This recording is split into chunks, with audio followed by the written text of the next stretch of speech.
once again joined by my lovely assistant Sam. So we're going to show you guys a very cool looking trick. So before we start, I'm going to give the deck a quick mix up, just like so, just to make sure we got everything completely randomized, right? So can you actually, Sam, give the deck a quick cut for me and complete it, just so that, you know, you have to complete the cut every time we shuffle, but you know, here we have a normal shuffle deck of cards, right? So what I'm gonna have you do is I'm actually gonna have you cut roughly a third of the deck and just set it aside for now. We'll get back to that later, okay? But then we will actually have you select a card. It doesn't really matter what the card is. As you can see, all these cards are shuffled and random. So I'm just gonna go ahead and spread through the cards like this, and then you go ahead and just touch one anywhere in the middle. Which one? This one right here. Okay, so I will take it out just like this so you can see it. I'll show you the card, right? And I'll also show the camera the card. Hopefully the camera can see that as well. But please go ahead and remember this card the best that you can. And can you actually take that card, and I'll turn away, but can you just take that card and place it anywhere in the pile, just somewhere randomly, and you can square it up, okay? And we'll set that over here. So remember, you cut that pile earlier in the trick, and that was just a completely random cut, right? So I actually want to know, how many cards did you cut? So let's go ahead and count. 1, 2, 3, 4, 5, 6, 7, 8, 9, 10, 11, 12, 13, 14, 15, 16. Interesting. So you remember the card that you chose, right? Yeah. You just randomly inserted that into this pile, right?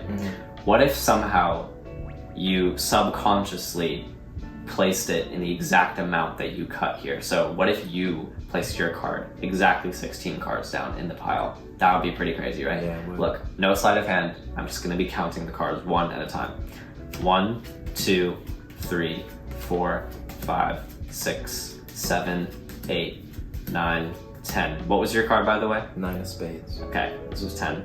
11, 12, 13, 14, 15, 16.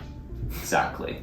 The 9 of spades. And that right there is the trick. So hopefully you guys enjoyed this one, and if you did, be sure to stick around for the tutorial.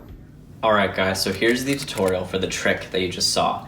So I'm actually super excited to show you guys how this trick works, because this is definitely one of my favorite things that I've come up with. I think the method for this trick is extremely clever, and I love how it works. It seems so fair and so hands-off. It's honestly kind of automatic in a way. I'll show you guys how it works right now. So as you can see here, I have ace through 10 on the table, but all these suits are completely random. This is the only setup you're gonna want to do for this trick. So the setup is you just get out any ace through 10 cards. The colors don't matter, the suits don't matter, only the numbers matter. So get these out, put them in ascending order. How to place them in the deck. You're gonna put down 11 cards first. So 1, 2, 3, 4, 5, 6, 7, 8, 9, 10, 11. And then take your stack that you have here, place those down, and then the rest of the deck goes right on top. So that is your setup for this trick. And you can actually start this trick by doing some false shuffles if you want to do that. You don't have to do any false shuffles, but I basically shuffle about 3/4 of the deck, and then I'm going to in-jog the first card,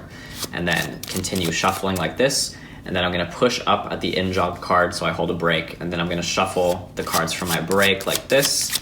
And then when I get to my first card here, I'm just gonna throw everything on top. So that will basically shuffle only the bottom half of the deck, but it will keep everything here in my stack intact. And then if I want the spectator to cut the deck like I did in the performance, I just look at the bottom card beforehand and I memorize 9 of hearts. And now I tell the spectator to go ahead and cut the deck anywhere they like. And now I spread the cards out on the table so that they can all see that the cards are shuffled. And I just look for my key card, 9 of hearts, and all I do is I just cut it right back to the bottom, and now my stack will be in the exact same position that it was before. So that's totally optional. You don't have to do that part at all, but it just makes the trick look a lot more shuffled and fair. So here's how the trick works. So you tell the spectator to cut roughly a third of the deck. So they are gonna cut a third of the deck, and no matter where they cut, if they can estimate properly, they should always cut somewhere within your ace through 10 stack. And this is very, very important that they do this. So let's say they cut about here. Now what I'm gonna do is I'm actually going to be shuffling the top card to the bottom. So I'm gonna just shuffle, boom, one card to the bottom, and then shuffle everything on top. And then I'm going to peek at the bottom card because this card on the bottom is now going to automatically tell me how many cards the spectator cut. I see here an 8. This means that the spectator cut 18 cards. Let's go ahead and check.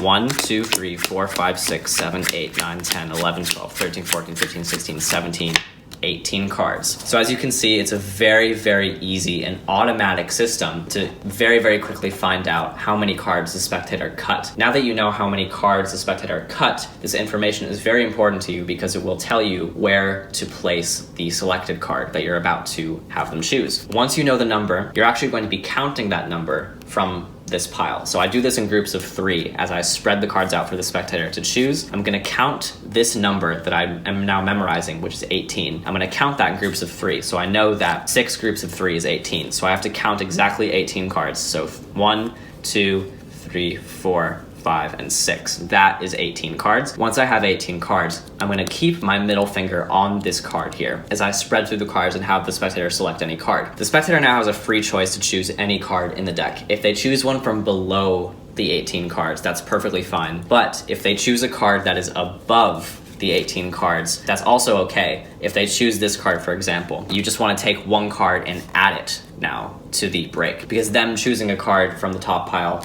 then removed a card, so now you would add one card to now make it 18 once more. So once they have a card, what you're actually going to do is have them take it, and then you're going to take it back and basically place it exactly on the bottom card, and you're going to try to line it up with the bottom card as close as you can, because this card will basically act as a double in just a moment. They are going to memorize the Queen of Spades just like this. And now, since these two cards are lined up perfectly, you're basically going to be taking both of the cards and you're going to be placing them both on top of the pile, and then you're going to thumb off the top card to be placed on the table, take all these cards on top, square them up, and put them down. And now you're going to take the entire pile and spread it out on the table. So there are 2 options that can happen right now. The 2 options are they can take this random card and either place it in the lower half of the pack, or they can place it in the upper half of the pack. If they place it in the lower half of the pack, then the card will be a direct hit. You'll be able to count to the number and the card will appear exactly at that number. But if they take the card and they place it in the upper half of the deck, then it will be offset by 1. And basically it will be the face down card. And then you flip that face down card over, and then that will be their selection. I'm just gonna place it in a random position in the pack. At this point in the trick, you tell the spectator to pick up the pile that they cut, and they're gonna count it.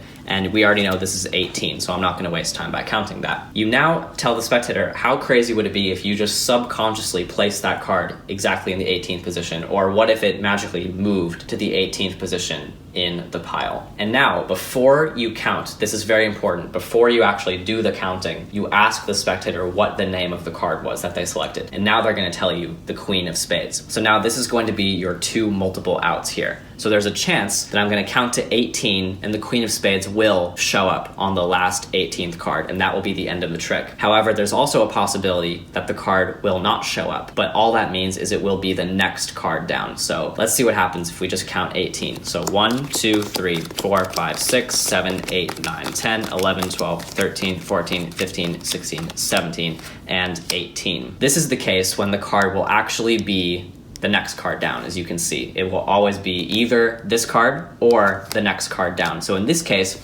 I know that their card was the Queen of Spades because they just told me. So if I don't see it in the 18th position, I just say, so remind me what your card was again. They say Queen of Spades and say, look exactly where we have 18 cards, and then you just flip over the next face down card. Even though this is technically the 19th card, no one really cares. It's still exactly 18 cards down. So yeah, it either could be this card over here, or you could also go 17 and then 18, and then it will be a direct hit. So it's one of those 2 options, but either one, it looks absolutely amazing. So yeah, that's essentially the entire trick right there. As you can see, it's a very, very simple method, but it's so hands-off and it just looks amazing. It feels so fair. That's the reason why it's one of my all-time favorite creations. So yeah, hopefully you guys enjoyed this trick, and see you guys next time. Bye.